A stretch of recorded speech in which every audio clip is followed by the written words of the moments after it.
पिछले वीडियो में मैंने स्फेरिकल ज्योमेट्री के मिरर और लेंसेज में लाइट एनर्जी इंट्रोड्यूस करवा कर ये बताया था कि इमेज कैसी बनती है, रियल, इन्वर्टेड, वर्चुअल, इरेक्ट। मोटा मोटी बोला जाए तो ray optics diagram and applications बताए थे। अब मैं आपको लाइट के इस चौथे एपिसोड में ये बताता हूँ कि किसी और तरह के सॉलिड फिगर में इस लाइट एनर्जी को पास करवाते हैं तो और क्या प्रॉपर्टीज़ उभर कर सामने आती हैं। आइए इसका पता लगाते हैं। मैं हूं राहुल रग्गारे और आप देख रहे हैं प्रेजेंटेशन वीडियो लॉग, जिसमें आज आपके सामने लाइट के आगे की कहानी चौथा हिस्सा आपके सामने प्रस्तुत करना चाहता हूं।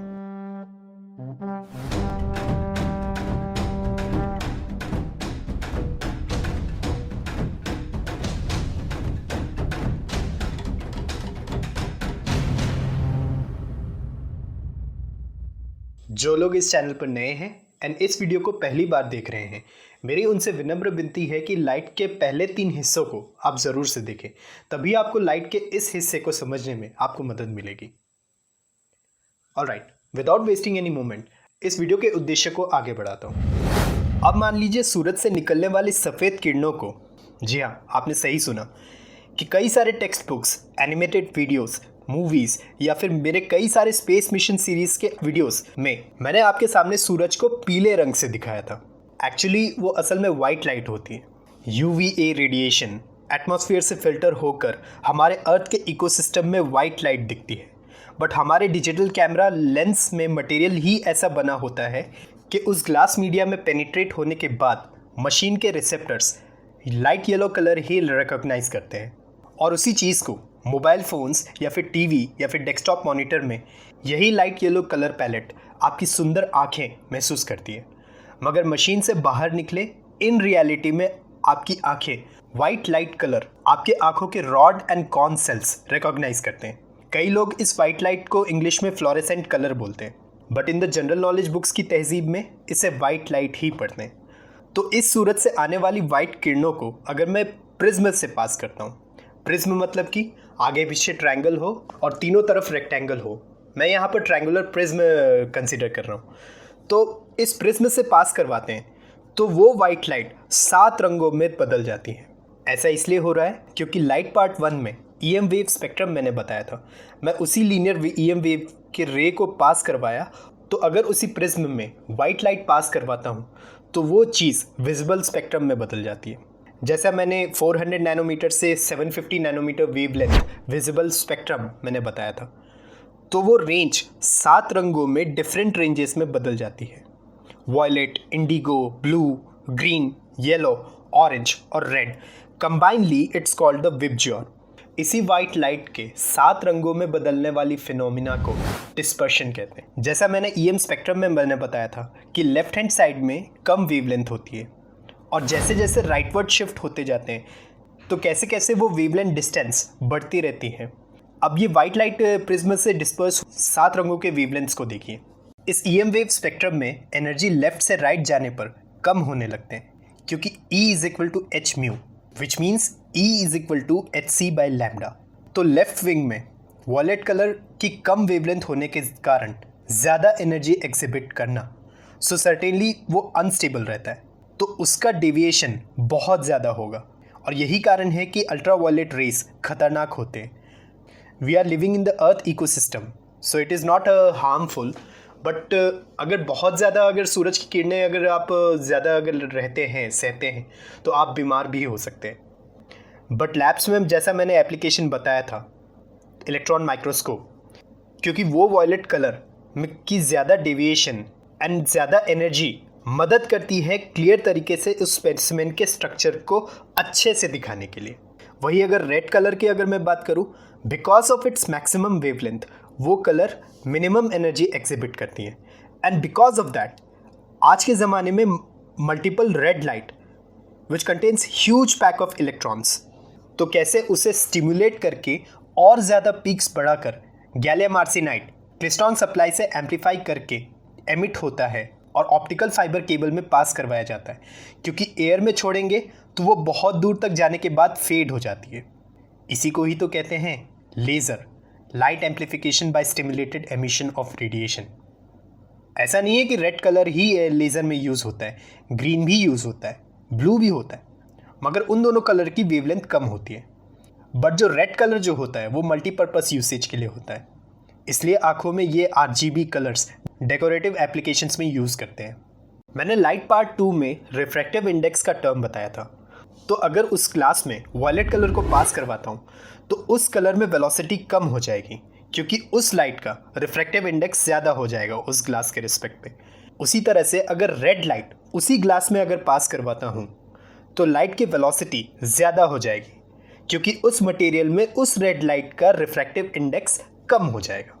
और यही कारण है कि लाल लेज़र की स्पीड ज़्यादा होती है और UVA वाइट लाइट सूरज की जो फिल्टर होके हमारे एटमॉस्फेयर में आ रही है, मॉर्निंग और इवनिंग में धीरे धीरे होता है। एंड एक तरह से यही कारण है कि दिन में रेड कलर इंसान को अच्छा लगता है और रात में ग्रीन कलर अच्छा लगता है। और इन दोनों का कॉम्बिनेशन येलो कलर जो कि हमें अटेंशन करता है, and that is why these colours are used in the traffics and Indian railway. उसके एनोटेशन रोड्स में और रेलवे के ट्रैफिक सिग्नल्स में इसका इस्तेमाल किया जाता है, जिसे आप अभी इस वेबसाइट मीडिया के स्क्रीन में आप देख सकते हैं। अब अगर मान लीजिए बारिश के बाद मौसम खुलने लगे, हल्की बारिश हो और सूरज की किरणें उस बारिश की बूंदों में पड़े, तो because of the dispersion and refraction phenomena सूरज आपके सामने हो और बारिश आपके पीछे हो रही हो, तो आसमान में 7 रंग का एक सर्कल का हिस्सा यानी एक आर्क दिखाई देता है। That beautiful scene in the day light sky is called the rainbow, इंद्रधनुष। मुख्यतः ये रेनबो 2 तरह के होते हैं।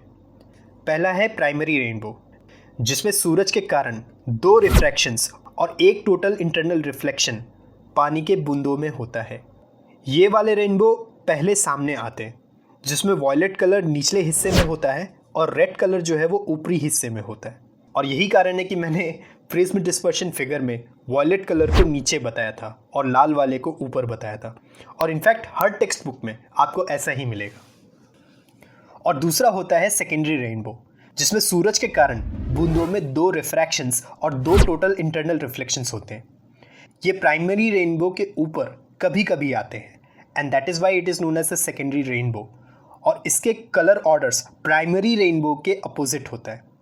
सो आई होप आपको समझ में आ गया होगा कि डिस्पर्शन क्या होता है, और ये भी आपको समझ में आ गया होगा कि कैसे वो वाइट लाइट 7 रंगों का कॉम्बिनेशन होता है।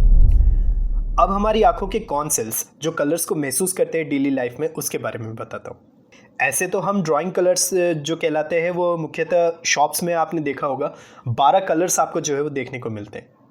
12 कलर का एक पूरा का पूरा क्रेयॉन्स का एक पूरा का पूरा एक सेट होता है। मगर डिजिटल मीडिया, कंप्यूटर्स, मोबाइल्स और साइबर मीडिया में अप्रॉक्सीमेटली 16.7 मिलियन कलर्स होते हैं। ये कलर के नेम्स गूगल वेबसाइट में अगर सर्च करते हैं तो हर एक colour different name on the different persons या फिर डिफरेंट कंट्रीज़ में जो है वो नज़र आते होंगे। मगर मुख्यतः मैं मशीन कलर्स की बात करूँगा।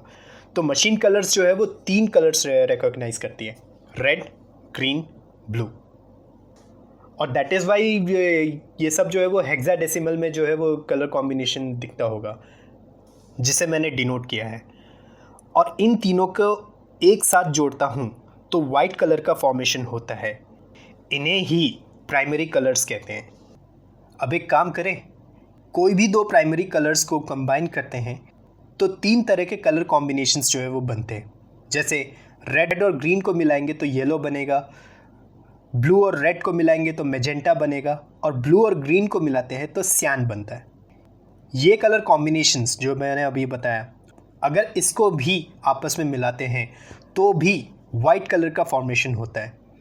इस तरह के कलर कॉम्बिनेशन को सेकेंडरी कलर्स बोलते हैं।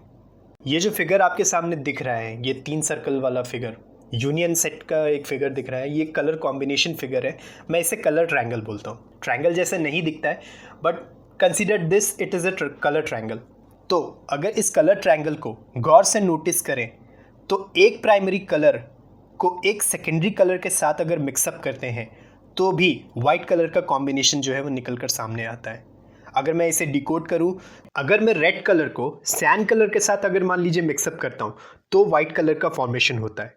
सिमिलरली ब्लू कलर को येलो कलर के साथ मिक्सअप करता हूँ तो वाइट कलर का फॉर्मेशन होता है, और ग्रीन कलर को मैजेंटा कलर के साथ अगर मिक्सअप करता हूँ तो भी वाइट कलर का फॉर्मेशन होता है। इनफैक्ट ये तीनों प्राइमरी कलर्स और तीनों सेकेंडरी कलर्स को एक साथ अगर मिक्सअप करता हूँ तो भी वाइट कलर का फॉर्मेशन होता है। एंड ब्लैक कलर जब in primary and secondary colours को के साथ मिक्सअप करता हूँ तो डिफरेंट तरह के कलर पैलेट्स जो है वो उभर कर सामने आते हैं। 256 कलर्स एंड फर्दर ये कॉम्बिनेशन 16.7 मिलियन जैसा मैंने बताया था वो निकल कर सामने आता है।